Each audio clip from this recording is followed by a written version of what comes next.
Formula ఈ race కేసులో BRS working president మాజీ మంత్రి కేటీఆర్ కు మరికాసేపట్లో ఏసీబీ విచారణకు హాజరు కానున్నారు. ఇప్పటికే ఆయన తన నివాసం నుంచి బయలుదేరి నందినగర్ కు వెళ్లారు. మాజీ సీఎం కేసీఆర్ తో కేటీఆర్ భేటీ అయ్యారు.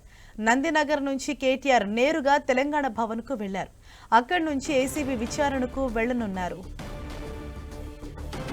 గత బీఆర్ఎస్ ప్రభుత్వం హైదరాబాద్ లో ఫార్ములా ఈ కార్ రేసింగ్ నిర్వహించారు.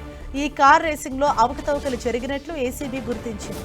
అప్పట్లో మంత్రిగా ఉన్న కేటీఆర్ ఆదేశాలతో 55 కోట్ల రూపాయలను రిజర్వ్ బ్యాంక్ ఆఫ్ ఇండియా అనుమతి లేకుండా నిబంధనలకు విరుద్ధంగా విదేశాలకు తరలించారని ఏసీబీ కేసు నమోదు చేసింది.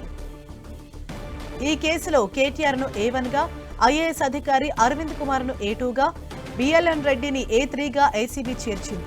ఈ కేసులో ఇప్పటికే ఈ ముగ్గురిని ఏసీబీ విచారించింది. మరోసారి విచారణకు హాజరు కావాలని ఏసీబీ నోటీసులు జారీ చేసింది. గతంలోనే కేటీఆర్ కు ఏసీబీ నోటీసులు పంపగా విదేశీ పర్యటన నేపథ్యంలో హాజరు కాలేనని అధికారులకు ఆయన సమాచారం అందించారు. ప్రస్తుతం కేటీఆర్ విదేశీ పర్యటన ముగించుకుని వచ్చారు. దీంతో ఫార్ములా ఈ కార్ రేస్ కేసులో విచారణకు రావాలని ఏసీబీ మరోసారి నోటీసులు జారీ చేసింది.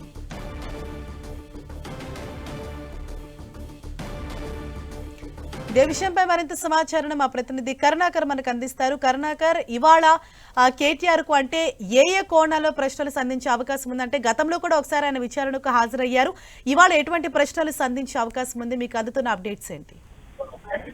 అదిశా మరి కాసేపట్లో బీఆర్ఎస్ వర్కింగ్ ప్రెసిడెంట్ మాజీ మంత్రి కేటీఆర్ ఏసీబీ ముందుకు హాజరు కాబోతున్నారు. ఆయన రెండోసారి ఏసీబీ విచారణకు హాజరవుతున్న నేపథ్యంలో ఇటు బీఆర్ఎస్ వర్గాల్లో రాజకీయ వర్గాల్లో కొంత ఆసక్తి నెలకొన్న పరిస్థితులు మనం చూస్తున్నాం.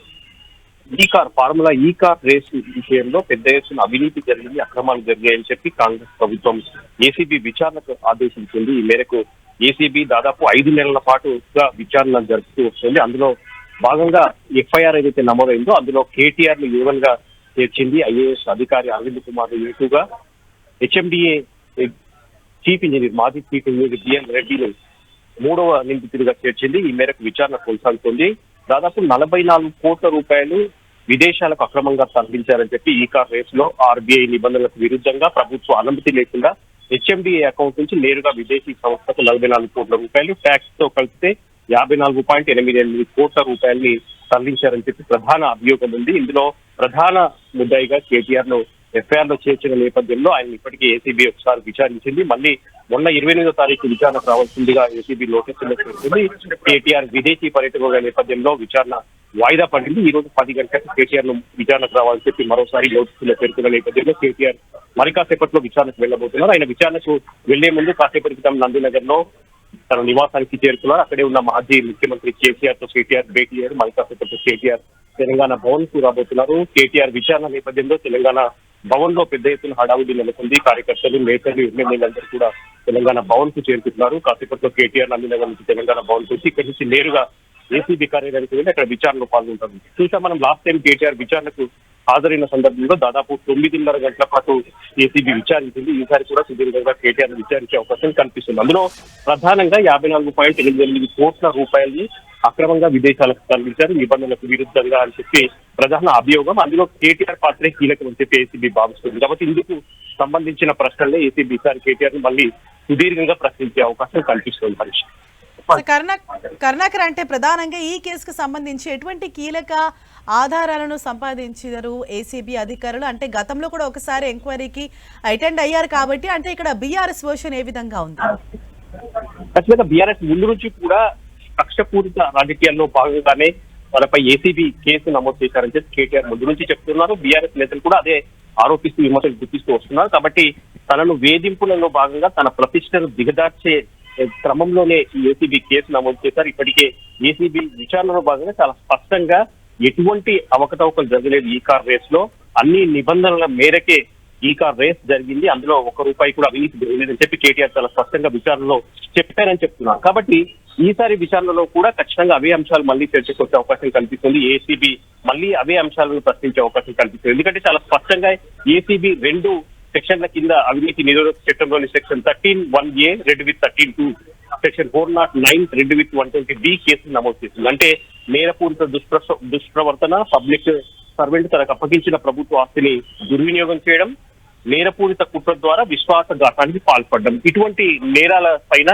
అభియోగాల పైన కేటీఆర్ పైన కావచ్చు, లేకపోతే అరవింద్ కుమార్ పైన కావచ్చు, బిఎల్ఎన్ రెడ్డి పైన కావచ్చు, ఈ 2 సెక్షన్ల కింద ఏసీబీ కేసులు నమోదు చేసింది. కాబట్టి ఈ అంశాలపైన ప్రధానంగా దృష్టి సారించింది. ప్రభుత్వ అనుమతి లేకుండా ఆర్బీఐ నిబంధనలకు విరుద్ధంగా ఏ విధంగా దాదాపు 54 కోట్ల రూపాయలని విదేశీ సంస్థకు నేరుగా, అది కూడా ఇండియన్ రూపీస్ రూపంలో కాకుండా డాలర్ల రూపంలో పంపించారు. కాబట్టి ఇది పూర్తి స్థాయిలో నిబంధనలకు విరుద్ధం, ఇది అక్రమం అని చెప్పి ప్రభుత్వం వాదిస్తుంది. ఆ క్రమంలో ఏసీబీ విచారణ జరుపుతుంది. కాబట్టి కేటీఆర్ ను ఈ రోజు ఏసీబీ విచారించే సమయంలో దీనిపైనే ప్రధానంగా ప్రశ్నించే అవకాశం కనిపిస్తుంది. ఎందుకంటే ఇప్పటికే విచారణకు హాజరైన అరవింద్ కుమార్ కావచ్చు, బిఎల్ఎన్ రెడ్డి కావచ్చు, కేటీఆర్ ఆదేశాల మేరకే ఈ రేస్ విషయంలో కావచ్చు, లేకపోతే డబ్బులు విదేశీ సంస్థ ట్రాన్స్ఫర్ చేయడం కావచ్చు, ఇటువంటి అన్ని అంశాలన్నీ కూడా కేటీఆర్ ఆదేశాల మేరకే చేశామని చెప్పి ఇప్పటికే విచారణలో వాళ్ళు చెప్పినట్టు తెలుస్తుంది. కాబట్టి కేటీఆర్ ఈ రోజు నేరుగా ఈ అంశాలపైన ఏసీబీ ప్రశ్నించే అవకాశం కనిపిస్తుంది. హరీష్, కర్ణాకర్, అంటే ఇవాళ కేవలం కేటీఆర్ ఒక్కరిని మాత్రమే విచారించనున్నారా?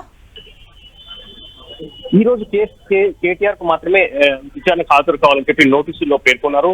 ఈ రోజు కేటీఆర్ ను పూర్తి స్థాయిలో సుదీర్ఘంగా విచారించే అవకాశం కనిపిస్తుంది. 10 గంటలకు నేరుగా కేటీఆర్ విచారణ కార్యాలయం, ప్రధాన ఏసీబీ కార్యాలయానికి వెళ్తారు. అక్కడ విచారణ అధికారుల ముందు హాజరవుతారు. కేటీఆర్ తో పాటు ఇప్పటికే హైకోర్టు ఆదేశాల మేరకు అడ్వకేట్ కూడా హాజరవుతారు. కాబట్టి అడ్వకేట్ సమక్షంలో కేటీఆర్ ను ఏసీబీ అధికారులు సుదీర్ఘంగా ప్రశ్నించే అవకాశం కనిపిస్తోంది. కేటీఆర్ యొక్క ఈ రోజు విచారణ తర్వాత మళ్ళీ A1, A2, A3 గా ఉన్న బిఎల్ఎన్ రెడ్డి కావచ్చు, లేకపోతే ఐఏఎస్ అధికారి అరవింద్ కుమార్ కావచ్చు, వాళ్ళిద్దరిని కూడా మళ్ళీ రెండోసారి విచారించే అవకాశం కనిపిస్తుంది. కాబట్టి దాదాపు 5 నెలల పాటు ఏసీబీ విచారణ కొనసాగుతుంది. ఈ విచారణలో చాలా కీలక అంశాలు కొనసాగే అవకాశం కనిపిస్తుంది. కాబట్టి చూడాలి ఈ రోజు కేటీఆర్ విచారణ తర్వాత ఏం జరగబోతుంది, కేటీఆర్ విచారణలో ఎటువంటి అంశాలనైనా చెప్పబోతున్నారు అనేది కొంచెం కీలకంగా మారింది. ముందు నుంచి చూస్తున్నా మనం కేటీఆర్ పైన ఈ ఏసీబీ కేసు ఎప్పుడైతే నమోదైందో, కేసు నమోదైనప్పటి నుంచి కూడా పెద్ద ఎత్తున బీఆర్ఎస్ వర్గాలన్నీ కూడా ఆందోళన వ్యక్తం చేస్తున్నాయి. కేవలం కేసీఆర్ కావచ్చు, బీఆర్ఎస్ తో పాటు కేటీఆర్ ప్రతిష్ట దిగదార్చేందుకు మాత్రమే ఇటువంటి వేధింపు కేసులు పెడుతున్నారు. ఇటువంటి ఎన్ని కేసులు పెట్టినా తాము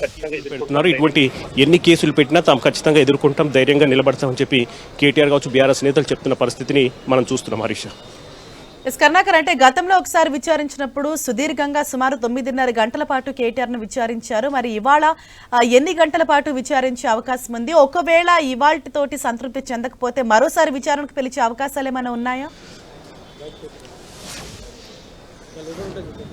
ఖచ్చితంగా సుదీర్ఘంగా విచారిస్తుంది ఏసీబీ. మనం చూసాం అంటే గత ఏడాది డిసెంబరు 19వ తారీఖు ఏసీబీ ఎఫ్ఐఆర్ నమోదు చేసింది. గవర్నర్ జిష్ణుదేవ్ వర్మ అనుమతితో కేటీఆర్ పై కేసు విచారణకు ముందుకు వెళ్తోంది ఏసీబీ. ఆ మేరకు సుదీర్ఘంగా దాదాపు 5 నెలల పాటు ఇప్పటికే విచారణ ముగిసింది. ఇందులో భాగంగా ఇప్పటికే కేటీఆర్ను ఇప్పటికే ఒకసారి సుదీర్ఘంగా విచారించారు. తర్వాత A2, A3గా ఉన్న అరవింద్ కుమార్ను, బిఎల్ఎన్ రెడ్డిని కూడా విచారించారు. ప్రధానంగా ఏసీబీ అభియోగం ఒకే అంశంపై ఉంది. అందులో ప్రధానంగా నిబంధనలకు విరుద్ధంగా, ఆర్బీఐ నిబంధనలకు విరుద్ధంగా ప్రభుత్వం దృష్టికి రాకుండానే, ప్రభుత్వం అనుమతి లేకుండానే 54.88 కోట్ల రూపాయలని విదేశీ సంస్థకు ట్రాన్స్ఫర్ చేశారనేది ప్రధాన అభియోగం. అంటే ప్రభుత్వ నిబంధనల ప్రకారం 10 కోట్లకు మించి ట్రాన్సాక్షన్ ఏదైనా విదేశీ సంస్థలకు కానీ 10 కోట్లకు మించి డబ్బులు చెల్లించాల్సి వస్తే ఖచ్చితంగా ప్రభుత్వ అనుమతి తీసుకొని ఆర్బీఐ నిబంధనల మేరకు చెల్లించాల్సి ఉంది. కానీ 54 కోట్ల పైచీలకు డబ్బులను ఎటువంటి అనుమతులు లేకుండా నేరుగా హెచ్ఎండిఏ బ్యాంక్ అకౌంట్ నుంచి విదేశీ సంస్థకు, అది కూడా డాలర్ల రూపంలో చెల్లించారు. ఈ దీంట్లో పెద్ద ఎత్తున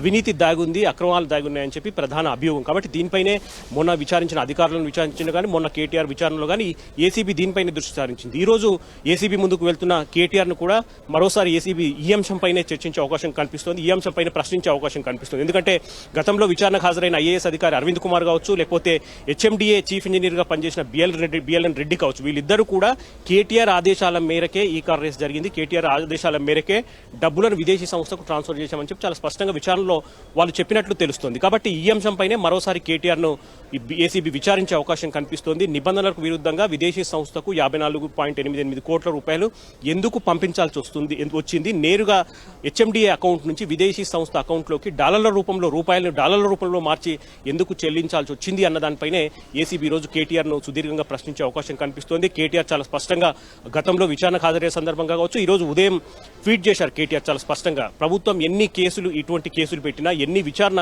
కమిషన్లు వేసినా ఖచ్చితంగా తాము ధైర్యంగా నిలబడతాం. ప్రభుత్వం 6 గ్యారెంటీలలో పూర్తి స్థాయిలో వైఫల్యం చెందింది, 420 హామీలు అమల్లో పూర్తి స్థాయిలో వైఫల్యం చెందింది. ఎన్ని కేసులు కేసులు విచారణ కమిషన్లు వేసినా తాము తప్పకుండా ప్రభుత్వ వైఫల్యాలను ఎండగడుతూనే ఉంటామని చెప్పి ఆయన రేవంత్ రెడ్డికి ఈరోజు ట్వీట్ చేసి సవాల్ విస్తున్న పరిస్థితి మనం చూస్తున్నాం. కాబట్టి ఖచ్చితంగా బీఆర్ఎస్ పార్టీ ముందు నుంచి కూడా కాళేశ్వరం కమిషన్ కావచ్చు, విద్యుత్ కమిషన్ కావచ్చు, ఇప్పుడు ఏసీబీ ఈ కార్ రేసులో ఏసీబీ కేసు విచారణ కావచ్చు, ఇటువంటి అంశాలన్నీ కూడా కేవలం బీఆర్ఎస్ ప్రతిష్టను దిగదార్చేందుకు కక్షపూరిత రాజకీయాల్లో భాగంగా కాంగ్రెస్ ప్రభుత్వం కావచ్చు, ముఖ్యమంత్రి రేవంత్ రెడ్డి కావచ్చు ఇటువంటి కేసులు వేధింపులకు పాల్పడుతున్నారని చెప్పి బీఆర్ఎస్ పార్టీ వర్గాలు చాలా స్పష్టంగా ఆరోపిస్తున్న పరిస్థితిని మనం చూస్తున్నాం. హరీష్ ఎస్ కరుణాకర్, అంటే ఈ ఫార్ములా ఈ కార్ రేస్ కు సంబంధించి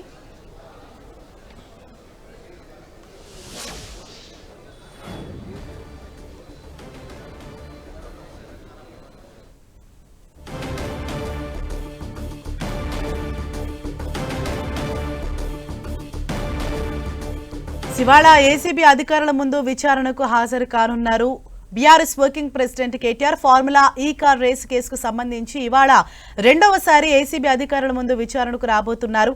గతంలో కూడా ఒకసారి ఆయన ఏసీబీ అధికారుల ముందు విచారణకు హాజరయ్యారు. అప్పుడు కూడా సుదీర్ఘంగా 9.5 గంటల పాటు ప్రశ్నించింది. అనేక ప్రశ్నలు సంధించారు ఏసీబీ అధికారులు. ప్రధానంగా ఈ ఫార్ములా ఈ కార్ రేస్ కేసులో అవకతవకలు జరిగినట్లు, భారీగా నిధులు దారి మళ్లినట్లుగా గుర్తించారు. సుమారు 55 కోట్లు ట్రాన్స్ఫర్ చేసినట్లుగా గుర్తించారు. అయితే ఈ వ్యవహారంపై ఇవాళ మరోసారి కూడా సుదీర్ఘంగా విచారించే అవకాశం ఉంది కేటీఆర్ను.